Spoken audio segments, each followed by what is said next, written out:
Hey kiddos, I hope you've had lots of fun today learning about ducks and finding some yellow things. Well, I thought we would continue with a special science experiment that we're going to do. But first, do you remember earlier how I told you that our baby ducklings, they have down feathers to keep them warm, but as they grow and become adults, they're going to get new feathers? Well, those new feathers are going to be oily. And I was wondering, why would a duck need oily feathers? That's the question we're going to try to answer with this science experiment, okay? Well, let's go over our 4 parts of the science experiment. We need number 1, materials. Number 2, the procedure or the steps we're going to follow. Number 3, we'll make some predictions. A good scientist always predicts what they think is going to happen. And number 4, we'll come up with a conclusion. We'll be able to say, hopefully, what happened and why it happened. So we want to answer the question, why is an adult duck's feathers, why are they oily? Well, here's what you're going to need. Let's do number 1, the materials. You're going to need either a brown paper bag, like a lunch bag, or I didn't have any at my house. I had some brown construction paper. That will work just as good. And what you'll want to do, Mom and Dad can help you with this, but you want to draw 2 ducks on your brown paper bag or on the brown construction paper, and you want to cut them out. So you need some scissors, and you're going to cut those ducks out. So I've got my 2 ducks. Once again, it can be with a brown paper bag. That works the best. But if you don't have a brown paper bag, a lunch bag, then use maybe some brown construction paper, okay? You will also need some vegetable oil or some type of oil that Mom or Dad has at home. Vegetable oil works the best.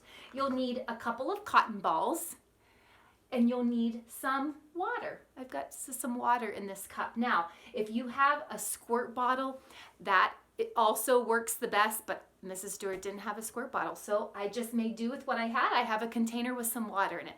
So here's what we're going to do. If you have your ducks cut out, the first step we're now on the step 2, the procedure.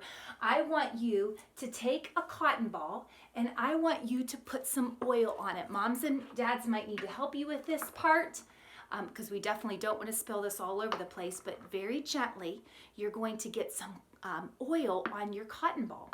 And then I want you to put oil on just one of your ducks. Okay, so I'm going to put oil all over one of my ducks. Once again, moms and dads, you'll want to help with this part so you don't have an oily mess everywhere.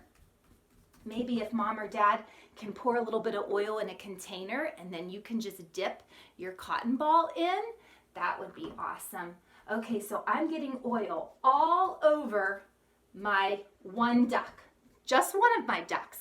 Because remember, I want to answer the question, why is a duck's feathers oily? So I'm going to make this pretend duck have oil on his pretend feathers, but this duck is not going to have any oil on his feathers. So, whoop, and I have our book up here from earlier, Make Way for the Ducklings. I want to show you what my 2 ducks look like. So, one duck looks the same. It's light brown. But this duck is looking very dark because it's got oil all over it, okay? Now, what we're going to do is we're going to take, if you have a water bottle, you're going to be squirting it. If you don't have a water bottle like me, you're just going to take your fingers, dip them in the water, and I just want you to splash some water onto both of your ducks. And I'm just kind of gently doing that.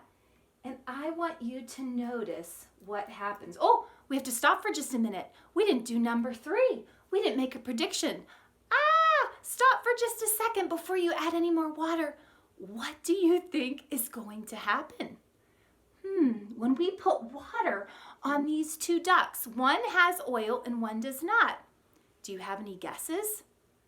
Maybe make a guess to the friend next to you, your brother, your sister, mom or dad. Okay, now let's keep going. We're going to keep adding some more water. I'm going to just fling a little bit of water onto my duck. Ooh, and I'm noticing something. I'm noticing there's something different happening with these ducks. And I'm wondering if you're noticing the same thing at home. This duck that doesn't have any oil on it, the water is soaking through and it's going through the duck. But the water over here on this duck is doing something. Is yours like beating up? Is it making, almost looks like little droplets of water are just sitting on top of the duck?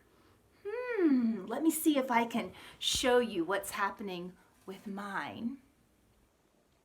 It might be kind of hard to show you on the video, but it looks like on the one duck, there are droplets of water just sitting on top. That's the duck that has oil. So let's think about this. What do you think is causing the water to bead up and just to sit in little droplets on the duck over here? And this one, the water is just going straight through, it's just soaking up. If you said the oil, you're right. Yeah, the oil on this duck is causing the water to stay on top and not soak through into that paper. Yeah, well, let's think about a real duck. If a real duck has oil on its feathers, how do you think that helps him to stay dry when he's swimming in the water? This would be the conclusion part. Why is a duck's feathers oily?